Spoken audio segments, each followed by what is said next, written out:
Hi guys, and welcome to the No More Pixels mini-series on the Photoshop basics. So I will be outlining the basics of Photoshop, going through the document setup, grids and guides, and layers and artboards.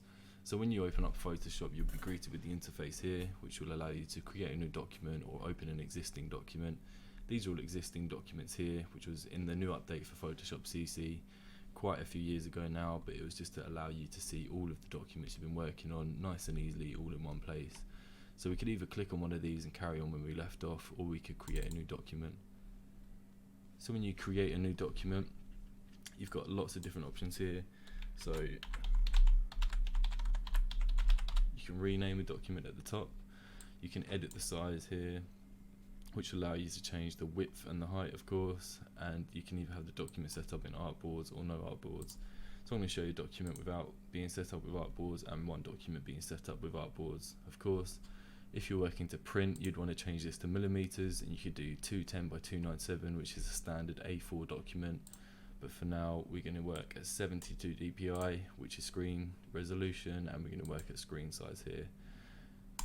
So we've created our document, and what we can see here already is we've got a document which doesn't have artboards, and the downside to this is that when you're working without artboards is you're quite fixed to how you use it, whereas if we went back and we created a document with artboards, we are now allowed to have multiple canvases in one. And what this does is it will show up in your layers panel over here that you've got one artboard here and you've got one artboard here. So this is really handy when you're working in Photoshop, because you can create multiple documents in one go, which instead of having loads of these different windows open and copying and pasting across, which is one thing that I used to do before I had a clue what I was doing, this really is a time saver. So what that would allow you to do is to do things like rename an artboard here, so you can say this is your YouTube image, and if you're working on social media, this is your Facebook image, and over here this is your Instagram image. So to be a business or a brand and working on Photoshop, you could then use one image and you could easily work that across, but obviously for the different channels you could then change colours, change the way you're going to present that. So that's a really handy tool to use. So Artboards, definitely a way forward. So I'm actually a graphic designer and I use Photoshop every day, so I'm trying to go through as many basics that I struggled with learning myself, which are sort of back of hand stuff now, sort of used without giving a thought. Another one, so Artboards, definitely I would say to use. We have our layers here. You'll pick up layers. I mean, you can create a new layer here, you can delete a layer. What layers will allow you to do is sometimes you get a prompt, so you want to delete the layer. What layers allow you to do is you can layer your files up. So we could, if we wanted to, drop in a color on the background here, and then we could add some text.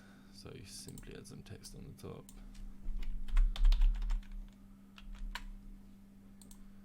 To say hello. So what that allows us to do is we can layer these up. That is a blank layer, so we can delete that. We could either leave that as hello, or we could call it the text layer. All depends on how you want to work, but the layers panel just allows you to edit these separately so that you have flexibility with how you're working with your document.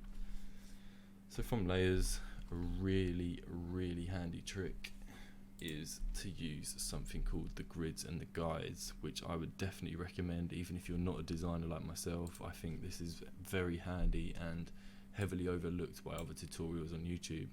So if we go to edit preferences on Windows or Photoshop preferences on Mac, we can click on grids, guides and slices, and there's a lot more settings to each Adobe document than people seem to realize about interface, even how you use the theme. You can adjust this, but we can go too far into that. We want to focus on the grids, guides and slices.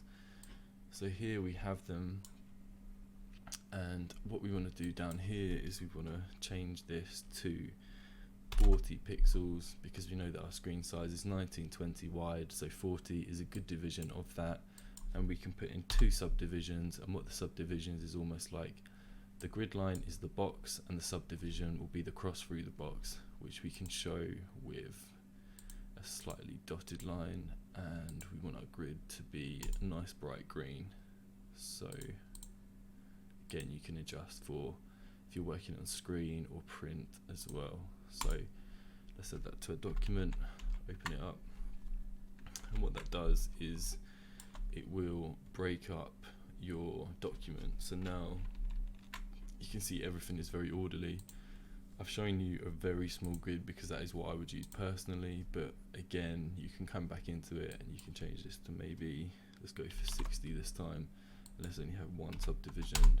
And what you'll see is that has now changed it up so that you know what you're working to, and this will allow you to adjust your text box. And then once you've adjusted it enough, you can very carefully scale objects instead of guesstimating where you're going to be putting them. So the grid tool is very handy for that. Of course you have the align tools here, but definitely when you're starting out with a document, you want to be using the grid tool, you want to be using the artboards because it makes life so much easier, and I would definitely recommend keeping your layers nice and tidy. So thank you very much, and we'll be going more into detail about the tools on the next video. Cheers guys, remember to subscribe and follow, and thank you for your time.